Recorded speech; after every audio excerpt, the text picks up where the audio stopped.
sebenarnya saya mencadangkan supaya saya digantikan oleh individu lain. Dalam parti kita, dalam Bersatu ini ramai tokoh-tokoh yang layak, yang boleh menjalankan tugas dan tanggungjawab.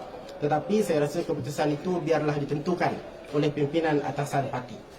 Keputusan yang saya ambil ini adalah sesuai dengan prinsip, integriti dan semangat perjuangan yang saya junjung selama ini. Dan tindakan ini juga saya nak tegaskan membezakan antara saya dengan kluster mahkamah yang bermaharajalela dalam kerajaan Pakatan Harapan dan Barisan Nasional hari ini. Jawatan Ketua Penerangan adalah jawatan eksekutif dalam parti.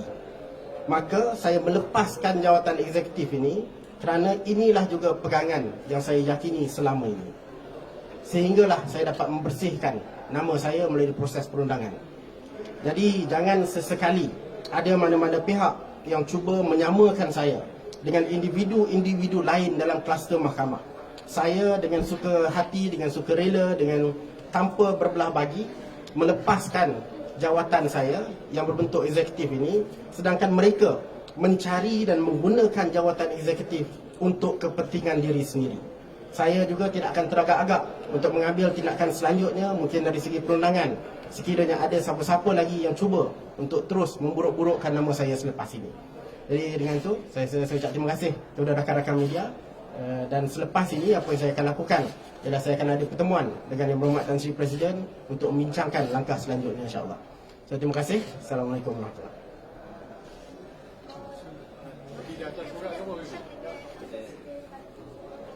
wabarakatuh. Saya dah maklumkan hajat saya kepada Presiden dan juga Setiausaha Agung. Saya telah menghubungi beberapa orang lagi pimpinan parti di tingkat pusat maklumkan hajat saya ini. Jadi keputusan akhirnya itu biarlah dibuat oleh pihak atasan parti. Jawatan sebagai Ketua Penerangan, saya kekal sebagai Ahli Majlis Pimpinan Tertinggi. Apakah ini akan memberi kesan kepada Perikatan Nasional dan Bersatu? Saya rasa ini memberi kesan yang positif kepada Perikatan Nasional dan Bersatu kerana ini bukti bahawa apa yang kita perjuangkan kita laksanakan. Bila kita kata mereka ada kes mahkamah perlu membela diri dan dicutikan, maka saya menjadi orang yang mengambil tanggungjawab atas dasar tersebut. Dan saya rasa ini membuktikan bahawa dalam Bersatu, dalam Perikatan Nasional, kita tidak teragak-agak untuk melaksanakan prinsip yang kita perjuangkan. Dan kita juga bukan jenis yang bermuka-muka dalam menggunakan jawatan untuk kepentingan peribadi. Dan saya nak tegaskan dalam Bersatu, ramai tokoh-tokoh yang layak, yang boleh mengambil alih dan menjalankan tugas yang lebih baik daripada saya selepas ini. Jadi saya yakin itu boleh dilakukan. Sepanjang saya menjadi Ketua Penerangan pun, saya cuba sedaya upaya untuk melibatkan ramai orang dalam kerja-kerja penerangan. Dan di waktu yang sama saya yakin bahawa proses latihan, proses perkadiran untuk mengambil alih tanggungjawab ini telah berjalan dengan baik. Dan saya yakin ia akan dapat dilaksanakan dengan lebih baik selepas ini tanpa dicemari oleh proses yang bersifat politik ini, proses mahkamah yang bersifat politik ini. Jadi contribution Dato' untuk mendapat pilihan raya nanti macam mana? Saya akan teruskan dengan perjuangan kita untuk memastikan kemenangan Bersatu dan kemenangan Perikatan Nasional.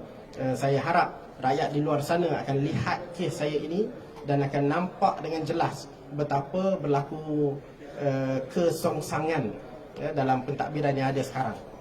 Rather than fokus kepada isu-isu rakyat, instead of fokus kepada menyelesaikan kos hari hidup yang semakin meningkat, rather than menyelesaikan masalah yang basic macam kebekalan telur dan ayam dalam pasaran, tetapi apa yang dibuat ialah proses membalas dendam. Dan kesumat politik ini adalah satu perkara yang berterusan dalam kerajaan hari ini sebagai langkah untuk menutup kegagalan mereka melaksanakan tugas dan tanggungjawab yang sewajarnya mereka jalankan. Okey, saya berhenti kat situ. Saya rasa jawatan eksekutif perlu dilepaskan supaya kita boleh beri ruang untuk proses mahkamah berjalan dengan selanjutnya. So, saya rasa kita berhenti kat situ. Saya kalau komen yang panjang nanti saya takut masuk dalam proses mahkamah yang tak sesuai untuk kita ulas di sini. So, terima kasih banyak. Assalamualaikum warahmatullahi wabarakatuh.